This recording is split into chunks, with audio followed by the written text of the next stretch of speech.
ay mahilig maglaro sa mga claw machines. Well, itong napuntahan nga namin ay perfect na perfect sa inyo, kaya tara samahan nyo kami.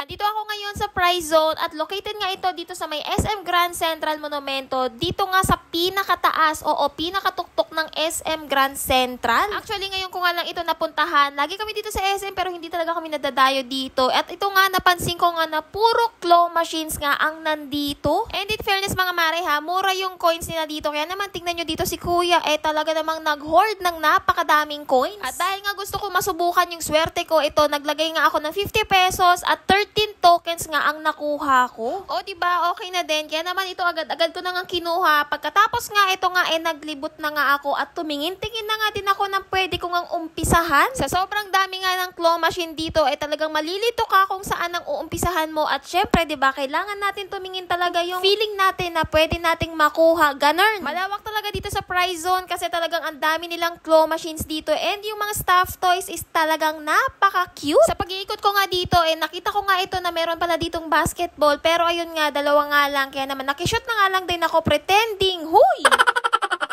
Ito nga, nakita na nga yung asawa ko na tatargetin niya. Napaka-cute ng mga baby dolls kasi alam niya naman babae ang aming anak, diba? Kaya talagang gustong-gusto namin makakuha. Maski isa man lang. Kaya ito, tinry nga namin. Kaso mga mare, minalas kami. Hindi kami nakakuha. By the way, mga mare, yung mga claw machines nila dito, 3 tokens pala ang kailangan. Diyos me, yung marimar. Akala ko 1 token lang. Kaya pala napakamura ng mga tokens dito kasi nga mauubos din pala agad. Pero pag dito kayo kumuha sa mga claw machine na ito, yung mga maliliit lang yung price, 2 tokens. So ito nga, sinubukan na nga kunin itong asawa ko yung Doraemon. Diyos ko, ito nga, magpakuha ka naman. Oo, para naman may uwi kami sa anak namin. Napapanood nga namin sa TikTok na meron nga technique dito sa pagkukuha. Kaya nga sabi ko sa kanya, iusog niya ng konti doon sa katawan. Ayan tuloy, hindi tuloy kumapit.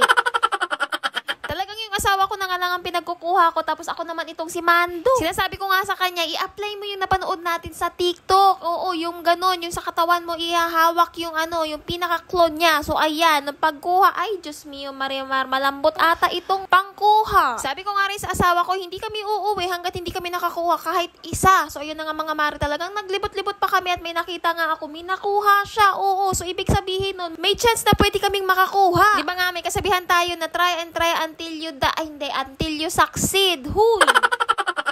Apat na token na nga lang natitira sa akin mga mare. Kaya nga dito ako nagkuha sa mga tig-2 token. So ito na nga mga mare, keychain ang inaasinta ko dyan. Sabi ko nga baka naman magpakuha na kayo maski keychain man lang, no? Kaya talagang inaasinta ko na nga ito at ito na nga, naganap na. Huy! Sabi ko nga ang daming sumama pero wala. Olats pa din. Last 2 tokens na nga lang talaga to mga mare. Ewan ko na lang talaga. Uuwi ata talaga kaming luhaan ngayon. So ito na nga, inulit ko na nga at ayan. Doon ko nga ulit pinipwesto sa kanina kasi nga kako baka makakuha ako ng 5 piraso, o diba? Kaya talaga hindi ako pinanghihinaan ng loob. Kaya sabi ko, sige, ito na talaga. Huy! Pero kahit nga wala akong nakuha, okay lang kasi ngayong pagka-inner child ko ay lumabas. So yan nga lang for today's video. Bye!